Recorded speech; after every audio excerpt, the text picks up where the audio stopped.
ایک بہت ہی اہم مسئلہ یہ ہے زکوٰۃ کے مسائل میں کہ اگر ایک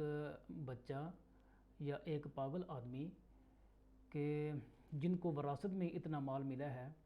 کہ جو کم از کم زکوٰۃ کی اس مد کو پہنچتا ہے کہ جس مال کے اوپر زکوٰۃ فرض ہو جاتی ہے، یعنی ان کو اتنا وراثت میں ملا ہے کہ وہ نصاب کو پہنچ رہا ہے، تو کیا بچے اور پاگل آدمی کے ایسے مال میں زکوٰۃ فرض ہوگی کہ نہیں؟ یہ سوال اس لیے پیش آتا ہے اور پوچھا جاتا ہے کہ بچے اور پاگل آدمی کو عبادات کے لیے مخاطب نہیں کیا جا سکتا، جیسے ان کے اوپر نماز فرض نہیں ہے، تو اسی طرح سے اس طرح کی جو دوسری عبادات ہیں، حج ہے، زکوٰۃ ہے، وہ بھی ان کے اوپر فرض نہیں ہونی چاہیے۔ تو کیا بچے اور پاگل آدمی کے پاس اتنے پیسے ہوں جو کم از کم اس نصاب کو، اس معیار کو پہنچ رہے ہوں کہ جس کے اوپر زکوٰۃ فرض ہو جاتی ہے اور اس کے اوپر سال بھی گزر چکا ہے، تو کیا زکوٰۃ فرض ہوگی کہ نہیں؟ تو اس کے بارے میں تین آراء پائی جاتی ہیں۔ پہلی رائے یہ ہے کہ بچے اور پاگل آدمی کے مال میں زکوٰۃ بالکل فرض نہیں ہے۔ وہی وجہ ہے کہ یہ عبادات کے مخاطب ہے ہی نہیں، ان کے اوپر عبادت فرض ہے ہی نہیں، لہٰذا زکوٰۃ بھی ایک عبادت ہے، تو ان کے مال سے زکوٰۃ ادا نہیں کی جائے گی۔ ابن حزم رحمہ اللہ نے اس موقف کو اپنایا ہے۔ اور دوسری رائے یہ ہے کہ ان کا وہ مال جو بذات خود بڑھتا رہتا ہے، مال دو طرح کا ہوتا ہے، ایک وہ مال کہ جس کے اندر آپ کو محنت کرنی پڑتی ہے، آپ کو دن رات محنت کرنی پڑتی ہے، آپ کو اپنی دکان پہ بیٹھنا پڑتا ہے، انویسٹمنٹ کرنی پڑتی ہے، آپ کو ہر وقت جو بزنس فیلڈ ہے اس کے اندر آپ کو ان ٹچ رہنا پڑتا ہے۔ اور ایک مال وہ ہوتا ہے جو خود بخود بڑھتا ہے، جیسے جانور ہیں، جیسے کھیتی ہے، غلہ ہے، تو یہ خود بخود بڑھتا رہتا ہے۔ تو وہ مال جو بذات خود بڑھتا ہے، جیسے جانور ہیں یا غلہ ہے، تو بچے اور پاگل آدمی کے پاس اگر کوئی ایسا مال ہے جو بذات خود بڑھتا رہتا ہے، اس کے اندر زکوٰۃ فرض ہوگی۔ اور وہ مال جو بذات خود نہیں بڑھتا، جیسے تجارت کا مال ہے، اس کے اندر بچے اور پاگل آدمی کے اوپر زکوٰۃ فرض نہیں ہوگی۔ اس کے اندر ایک تیسری رائے ہے، وہ یہ ہے کہ بچے اور پاگل آدمی کے پاس اگر اتنا مال ہو جو کم از کم زکوٰۃ کے اس سٹینڈرڈ کو پہنچ رہا ہو جس کے اوپر زکوٰۃ فرض ہوتی ہے اور اس کے اوپر سال گزر چکا ہے، تو بچے اور پاگل آدمی کے مال میں سے بھی زکوٰۃ ادا کی جائے گی۔ اس کی دلیل کیا ہے؟ اس کی دلیل یہ ہے کہ زکوٰۃ کے جو عام دلائل ہیں، زکوٰۃ کے جو عام دلائل ہیں، وہی دلائل اس بات پر دلالت کرتے ہیں کہ بچے اور پاگل آدمی کے مال سے بھی زکوٰۃ ادا کی جائے گی، جیسے کہ وَآتُوا الزَّکَاۃَ، اللہ تعالیٰ کا حکم ہے کہ زکوٰۃ کو ادا کرو، یہ ایک عام دلیل ہے۔ تو پاگل اور جو بچہ ہے وہ بھی اس حکم سے مخاطب ہیں۔ اسی طرح سے جو دوسری آیات جن کے اندر زکوٰۃ کا حکم دیا گیا ہے،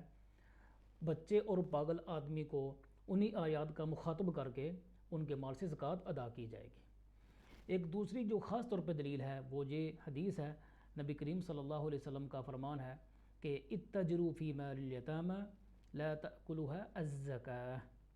کہ یتیم جو بچہ ہے اس کے مال میں تجارت کرو، کہیں ایسا نہ ہو کہ زکوٰۃ ادا کرتے کرتے کرتے کرتے اس کا مال ہی ختم ہو جائے۔ اس کا مطلب یہی ہوا کہ اس کے مال سے زکوٰۃ ہے، تو اس لیے کہا گیا نا کہ تجارت کرتے رہو تاکہ تجارت سے اس کے اندر نفع آتا رہے اور وہ مال بڑھتا رہے، اور یہ نہ ہو کہ تجارت نہ کرو اور زکوٰۃ ادا کرتے رہو تو وہ مال ہی ختم ہو جائے۔ تو اس میں خاص طور پہ جو یتیم ہے، جو بچہ ہے، اس کو مخاطب کیا گیا ہے۔ لہٰذا جو بچہ ہے، اسی طرح سے جو پاگل آدمی ہے، جب وہ بچہ جو ہے اس کے اوپر زکوٰۃ فرض ہے اور وہ عبادات سے مخاطب نہیں ہے، تو پاگل آدمی بھی وہ اگرچہ عبادات سے مخاطب نہیں ہے لیکن یہ جو مالی عبادت ہے اس سے وہ مخاطب ہے، اس کے مال سے اس کی زکوٰۃ ادا کی جائے گی، بشرطے کہ وہ مال زکوٰۃ کے اس نصاب کو پہنچ رہا ہو۔ اسی طرح سے اس کی ایک تیسری دلیل یہ ہے کہ صحابہ کرام رضوان اللہ علیہم اجمعین نے ایسے لوگوں کی طرف سے زکوٰۃ ادا کی ہے، جیسے حضرت عمر ہیں، حضرت ابن عمر ہیں، حضرت عائشہ رضی اللہ تعالیٰ عنہ ہیں، جابر بن عبداللہ رضی اللہ عنہ، تمام کے تمام کا یہ فعل ہے کہ وہ بچوں کی زکوٰۃ ادا کیا کرتے تھے اور کسی صحابی نے ان کی مخالفت نہیں کی۔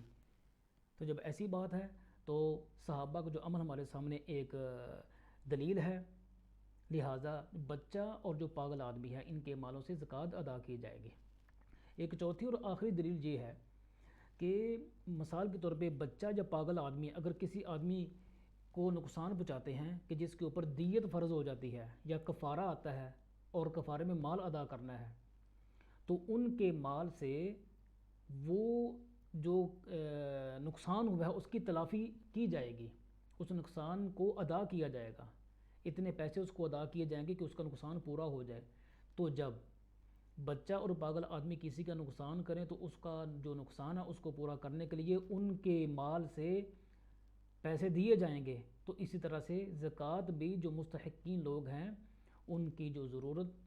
پوری کرنے کے لیے ان کے مال سے زکوٰۃ بھی ادا کی جائے گی۔ تو ہمیں یہ پتہ چلا کہ بچے اور پاگل آدمی کے مال سے زکوٰۃ ادا کرنے کے بارے میں 3 آراء پائی جاتی ہیں۔ سب سے پہلی رائے یہ ہے کہ اس کے مال میں زکوٰۃ نہیں ہے، دوسری رائے یہ ہے کہ اس کا وہ مال جو بذات خود بڑھتا رہتا ہے اس کے اندر تو زکوٰۃ ہے، البتہ جو مال بذات خود نہیں بڑھتا اس کے اندر زکوٰۃ نہیں ہے۔ لیکن تیسری رائے یہ ہے کہ زکوٰۃ اس کے اندر ہے، جیسا کہ یہ 4 دلائل بھی سامنے بیان کر دیے گئے ہیں، اور راجح رائے بھی یہی ہے کہ بچے اور پاگل آدمی کے مال سے زکوٰۃ ادا کی جائے گی۔